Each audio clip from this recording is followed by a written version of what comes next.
Once the sun dipped below the horizon and the moon took its place, casting a silver glow over the quiet neighborhood, strange things began to stir in Emily's room. In the daytime, her toys were like any other, a collection of dolls, action figures, stuffed animals, and a lone, slightly broken robot that squeaked when you pressed its belly. But once the last sliver of sunlight vanished, they transformed into something much more than the sum of their plastic and plush parts. They became the Toy Task Force, a ragtag crew of crime-fighting vigilantes, sworn to protect the house, and occasionally the neighborhood, from nocturnal wrongdoers. Commander Fluffington, a small, dapper teddy bear with a monocle and a habit of quoting Shakespeare, led the team. Despite his size, he had the voice of an opera singer and the mind of a seasoned detective. "Once more unto the breach, dear friends," he would shout, his stitched-on mouth barely moving as he rallied the troops. His second-in-command was Turbo Tina, a speed-obsessed doll who had a built-in hoverboard attachment. Her painted-on eyelashes always looked flawless, even when she was zooming through the air at breakneck speeds. "Crime doesn't sleep, and neither do I," she'd say with a wink, her plastic hair flowing behind her like a superhero's cape.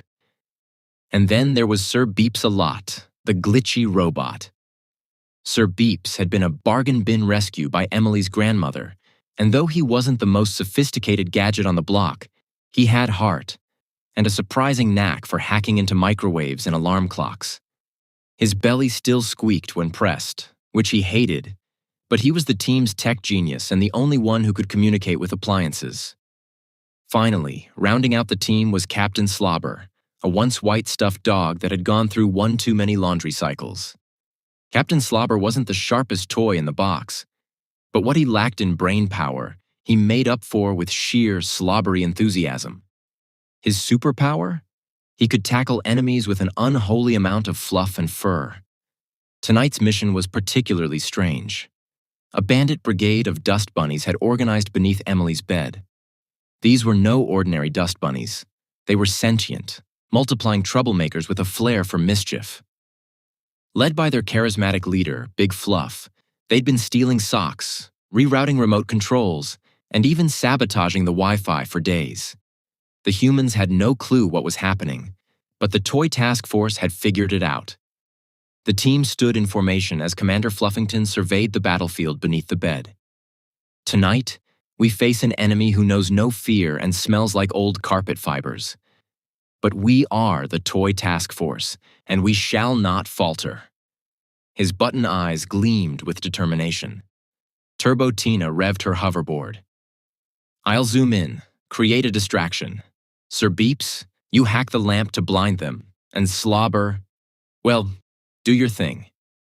Captain Slobber barked excitedly, drooling a little. "I'll slobber all over 'em. No bunny's gonna mess with my house." With a battle cry that sounded like a kazoo being blown into a pillow, the team charged under the bed. Big Fluff and his brigade of dust bunnies were ready, throwing bits of old lint and sock fluff like tiny grenades.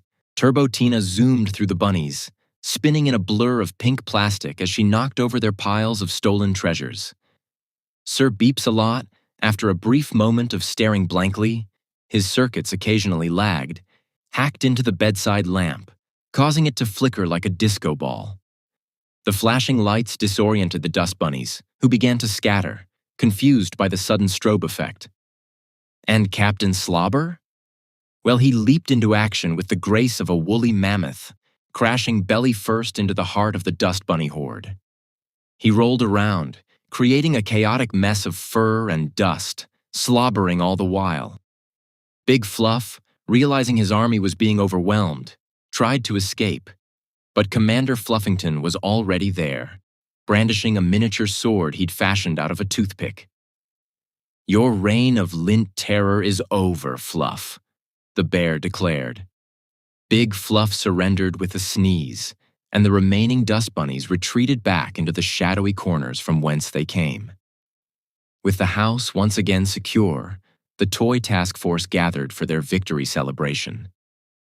Turbotina did donuts on her hoverboard while Sir Beeps-a-Lot played celebratory beeps that sounded suspiciously like an off-tune rendition of Eye of the Tiger.